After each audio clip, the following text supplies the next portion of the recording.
Indian polity भारतीय राजव्यवस्था के महत्वपूर्ण विषय राज्यपाल गवर्नर पर आज हम चर्चा करेंगे। यह विषय अकादमिक शिक्षा के साथ साथ प्रतियोगी परीक्षाओं के लिए भी समीचीन है। इस विषय पर अक्सर कॉम्पिटिटिव एग्जाम्स में और विश्वविद्यालय परीक्षा में अति लघुत्तरात्मक एवं लघुत्तरात्मक प्रश्न अक्सर पूछे जाते हैं। इसलिए विद्यार्थियों से अनुरोध है कि वे इस वीडियो को ध्यान से सुनें। सबसे पहले हम चर्चा करेंगे कि भारतीय संविधान में राज्यपाल से संबंधित प्रमुख अनुच्छेद कौन कौन से हैं। प्रस्तुत स्लाइड में उन प्रमुख अनुच्छेदों को दर्शाया गया है। जैसे आर्टिकल 153 में राज्यों के राज्यपाल का विवेचन है। आर्टिकल 154 में राज्यों की कार्यपालिका शक्ति का राज्यपाल में निहित होना। आर्टिकल 160 में आकस्मिक परिस्थितियों में राज्यपाल के कार्य।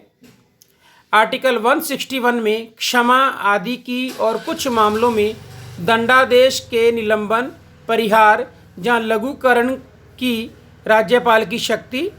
आर्टिकल 163 में मंत्रिपरिषद द्वारा राज्यपाल को सलाह एवं सहयोग करना। आर्टिकल 200 राज्य विधानसभा द्वारा पारित विधेयकों पर राज्यपाल की अनुमति। आर्टिकल 201 राज्य विधानसभा द्वारा पारित विधेयक को राष्ट्रपति के विचारार्थ सुरक्षित रखना। आर्टिकल 213 राज्यपाल की अध्यादेश जारी करने की शक्ति। आर्टिकल 233 राज्यपाल द्वारा जिला न्यायाधीशों की नियुक्ति।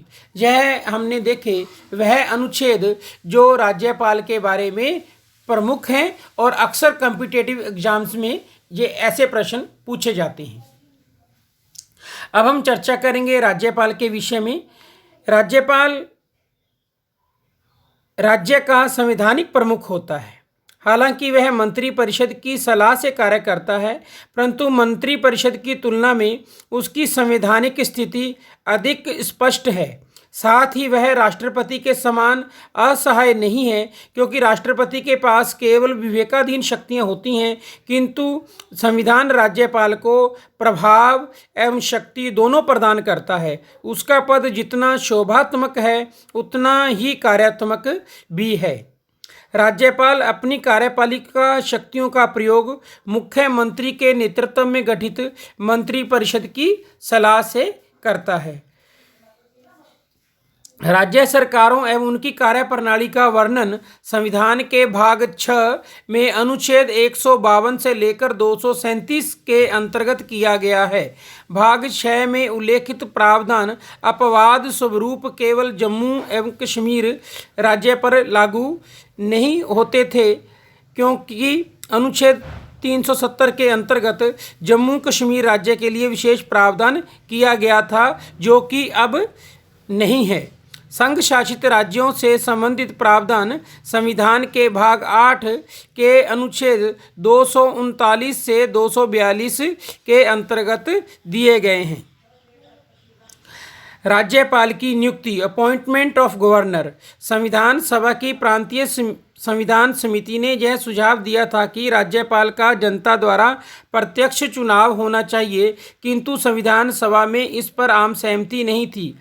कृष्णमाचारी, जीवी पंत, बीजी खेर आदि सदस्य निर्वाचित राज्यपाल के पक्ष में थे, जबकि डॉक्टर भीमराव अंबेडकर व पंडित जवाहरलाल नेहरू आदि मनोनीत राज्य चाहते थे।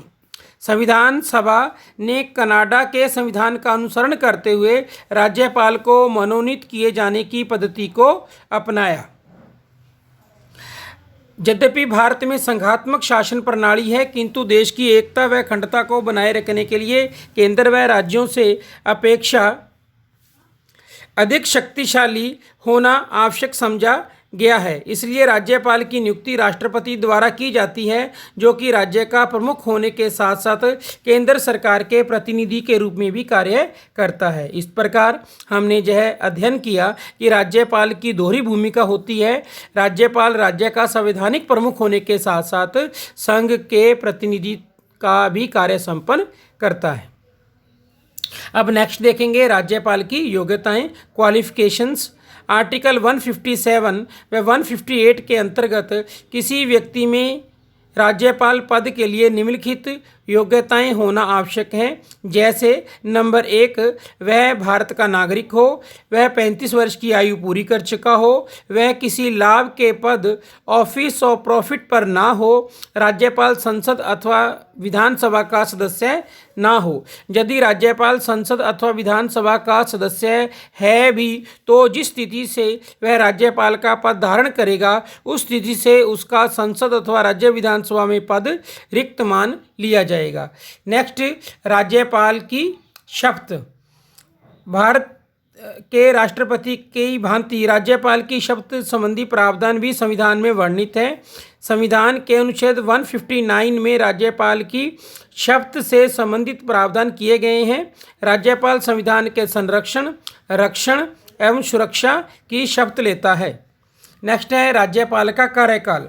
राज्यपाल राष्ट्रपति के प्रसाद पर्यंत प्लेजर ऑफ प्रेसिडेंट पद पर रहता है। यह भारतीय संविधान के आर्टिकल 156 में वर्णित है। राज्यपाल की नियुक्ति 5 वर्षों के लिए होती है, परंतु इससे पूर्व भी वह राष्ट्रपति को त्यागपत्र देकर अपना पद त्याग कर सकता है।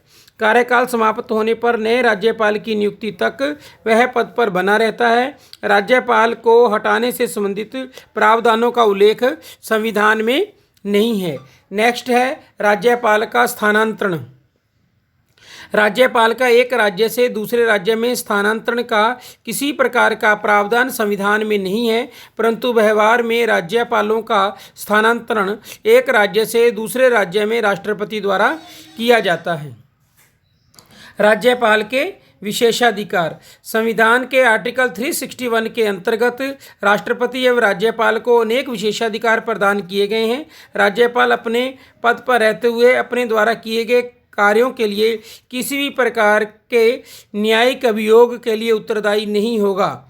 राज्यपाल के व्यक्तिगत कार्यों के लिए उनके पद धारण के दौरान उनके विरुद्ध केवल सिविल मुकदमा चलाया जा सकता है, आपराधिक मुकदमे नहीं, किंतु इसके लिए भी 3 शर्तें पूरी होनी चाहिए। नंबर 1, राज्यपाल को 14 दिन पूर्व लिखित सूचना देनी होगी। नंबर 2, ऐसी सूचना के बाद कम से कम 2 महीने का समय देना होगा। नंबर 3, सूचना में पक्षकार का नाम, पता तथा कार्रवाई की प्रकृति का स्पष्ट विवरण देना होगा। उच्चतम न्यायालय ने स्पष्ट कहा है कि राज्यपाल को प्राप्त संवैधानिक विशेषाधिकार संविधान के प्रावधानों के उल्लंघन के लिए नहीं है। अब हम यह जान सकते हैं कि राज्यपाल के संबंध में सरकारी आयोग ने कौन कौन सी अनुशंसाएं दी थी। नंबर 1, राज्यों में राज्यपाल की नियुक्ति से पहले राष्ट्रपति को संबंधित राज्य के मुख्यमंत्री से परामर्श अवश्य करना चाहिए। नंबर 2, राज्यपाल को उसके कार्यकाल 5 वर्ष से पहले किन्हीं राजनीतिक कारणों से नहीं हटाया जाना चाहिए।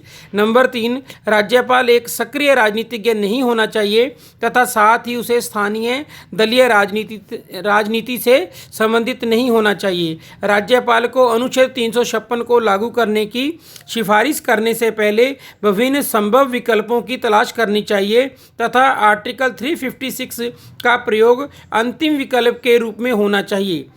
नेक्स्ट, राज्यपाल द्वारा मंत्रिमंडल को बहुमत सिद्ध करने का आदेश सदन के पटल पर प्रस्तुत किया जाना चाहिए, ना कि राजभवन में।